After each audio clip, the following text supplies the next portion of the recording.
Hello, hi, and welcome to today's podcast on climate conversations. Today we have a special guest. We have Wole from Nigeria.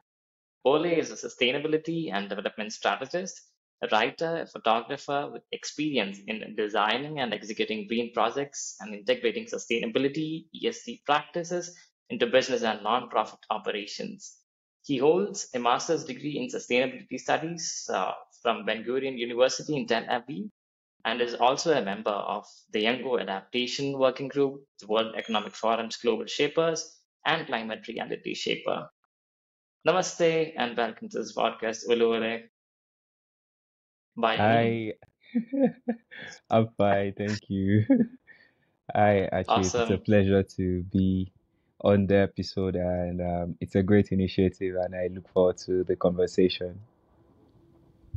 Yep, yep. Thank you so much. We actually met by chance the ACM Yes, after the party, if I remember correctly. yes. It was purely by chance.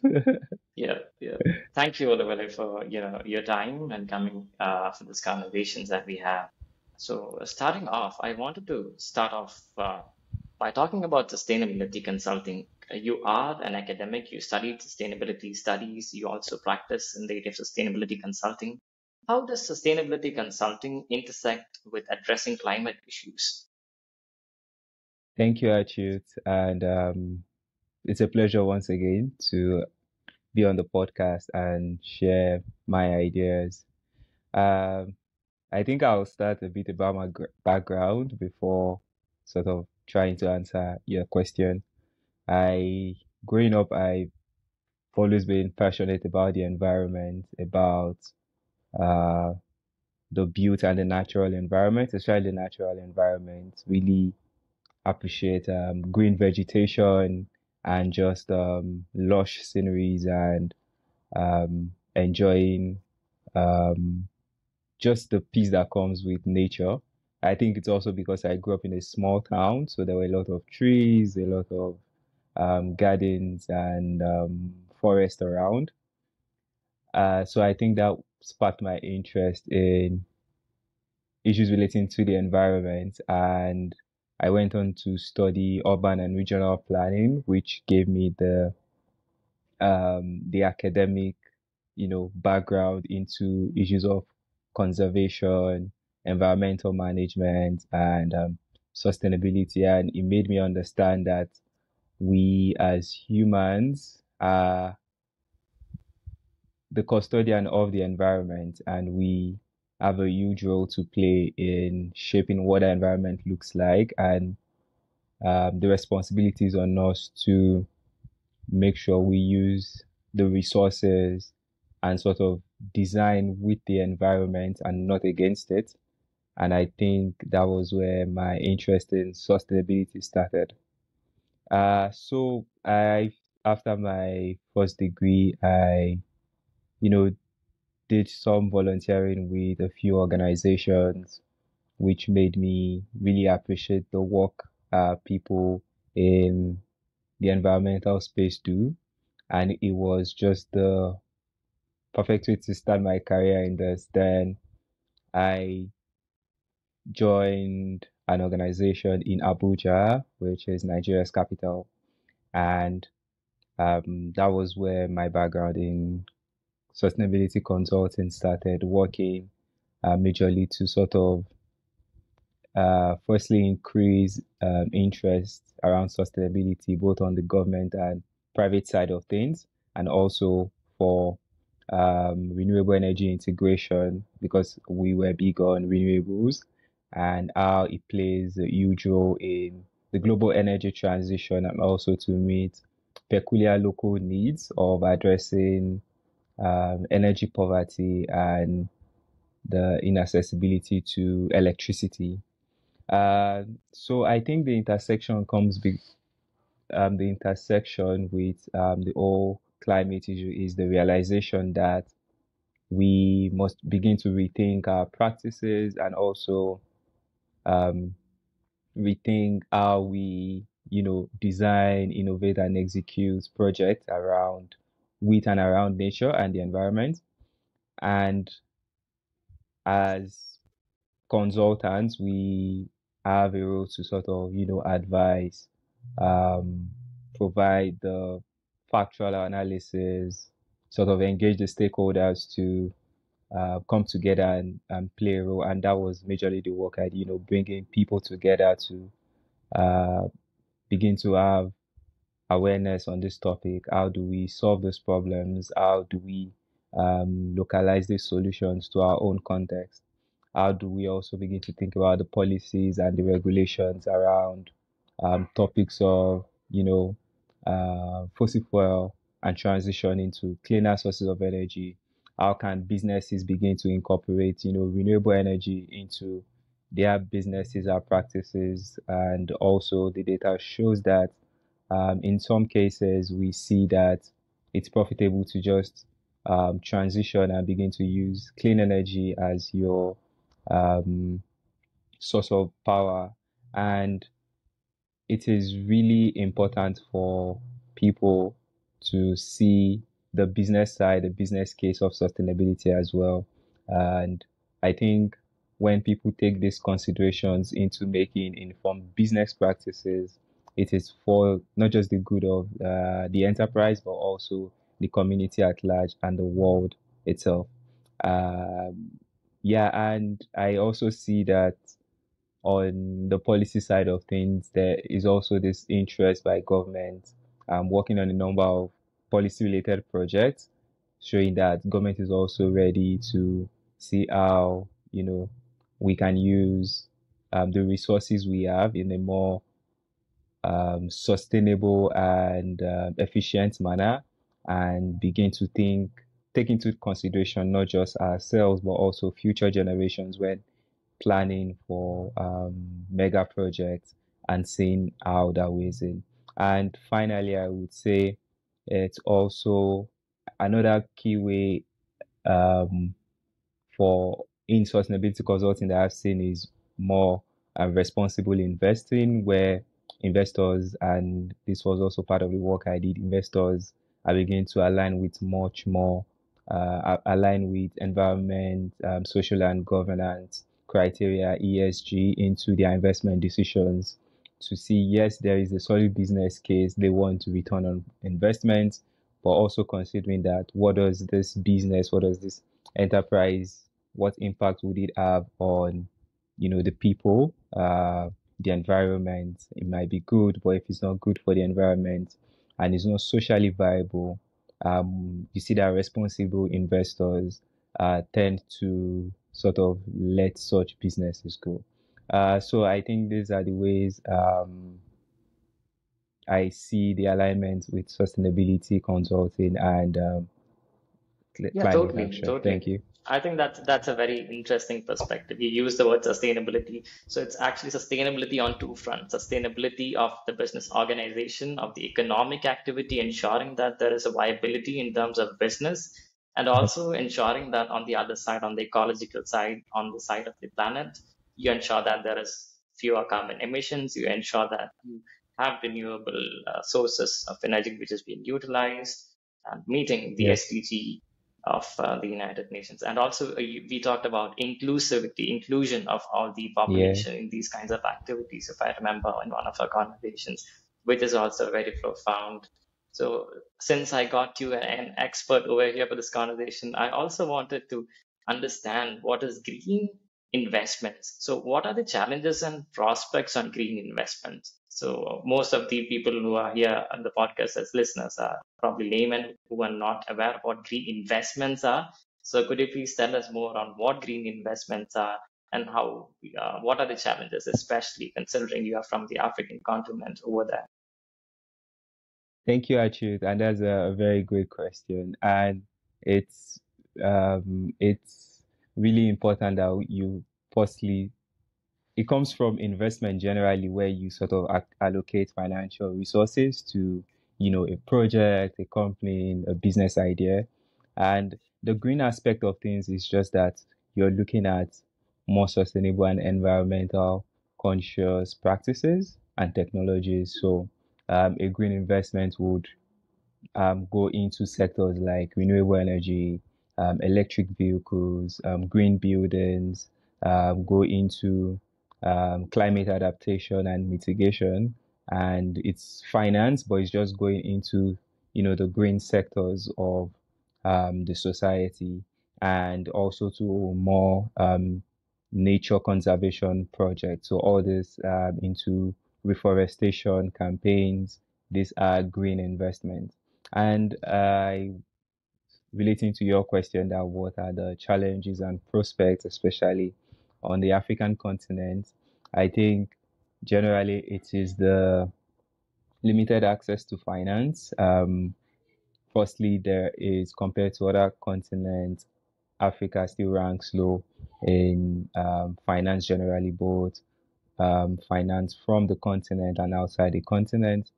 And this has also translated to the green investment sector, where there is just not enough finance to go into the right businesses and bankable projects that are being designed or are currently being executed. And secondly, it is also an issue of still policy barriers that exist. Without the right policies, it's hard to get the right investments, because investors are scared of what would happen if we don't have the right enabling policy, or if government comes out to um, enact a policy that would affect our investment. And an example is, if government continues to um, support the fossil fuel industries through subsidies, it means that investors who are naturally inclined into investing in more greener alternatives would tend off that sector. I remember speaking with an innovator designing electric vehicles in East Africa, and was asking about West Africa. I was like, we can't touch West Africa for now, because fuel is still heavily subsidized. And until it becomes a level playing ground, that we can come in, and people then see the business case that with our electric bikes, you spend less on energy consumption in a day. That's when we can make that case. But to compete head on with, say, fuel subsidies for the petroleum industry, is kind of risky for such a business.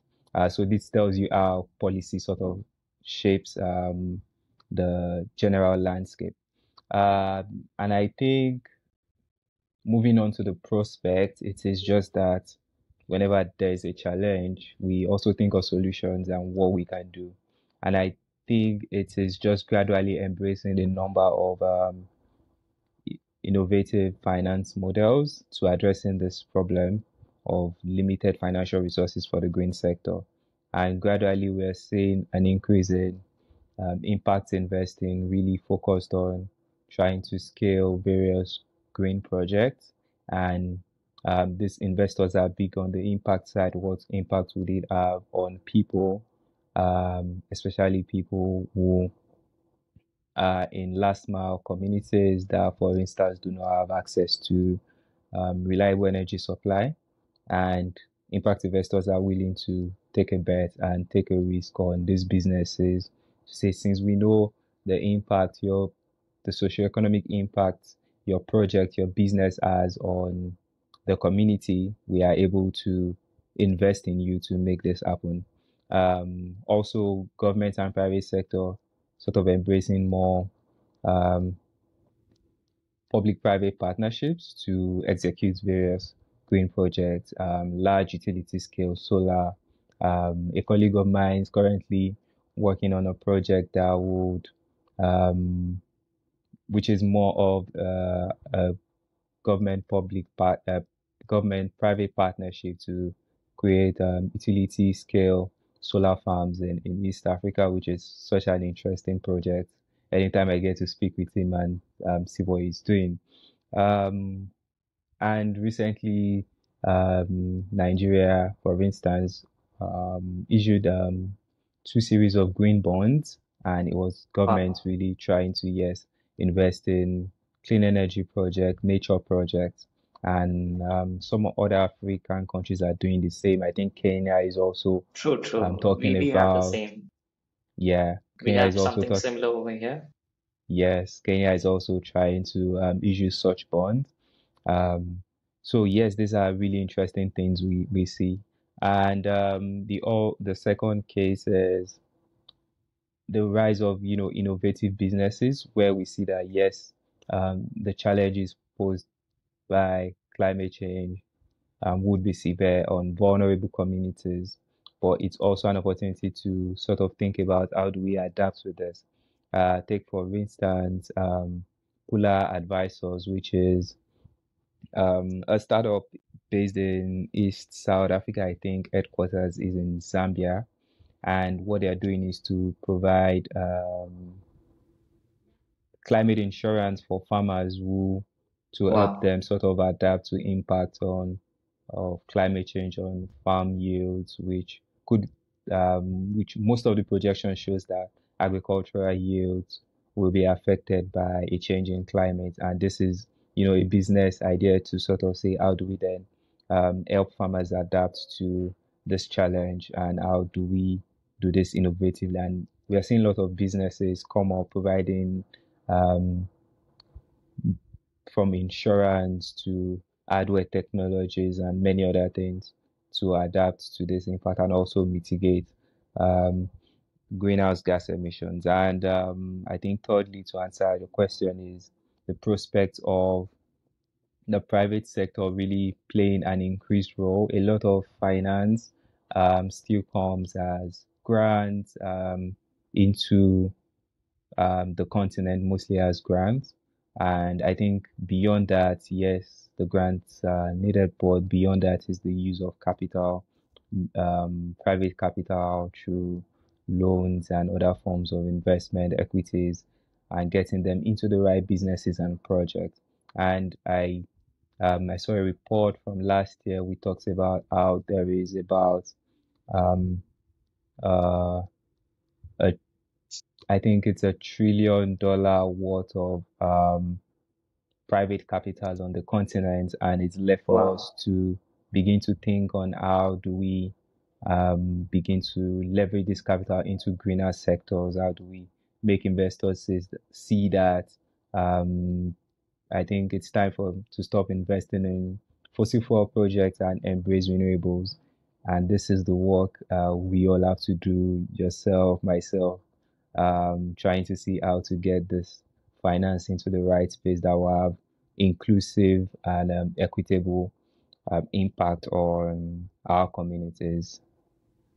Well, that's a lot of things out there. So you talked about how long-term policies are required. If new government comes in and they change the policies, it Yeah. substantially affects the investment that comes in. You also talked about how the requirement for social audits, audit of the Yes. funding that goes on, so that there is kind of a mechanism where the investors can actually tangibly understand whether the impact is accurate, whether it has to be amended, or some interventions Yeah. have to be made in some way. So it's like a third party external stakeholder assurance. You talked about that. You also talked about climate insurance, which is also exciting. So even in India, monsoons play an important role.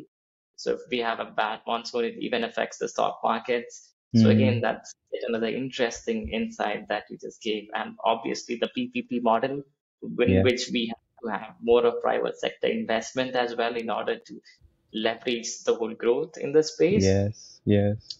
That Very was a important. profound one. So we are coming towards the end of the podcast time. So I just wanted to uh, ask one more question to you. So essentially, you are also a photographer. You also write for World Economic Forum's agenda. You are essentially a storyteller. So as a young person, how do you think people are taking action on sustainability issue with respect to uh, you being I wanted you to answer this from the point of a storyteller, from the point of an activist based in the Africa, and also towards the end, what would be your call of action? What would be one pertinent way in which an ordinary person can contribute to climate action and promote Mm. sustainability? I know I asked a lot of questions, but you Yes, seldom meet a person who fits all this criteria. thank you, Achuth. Yeah, and I think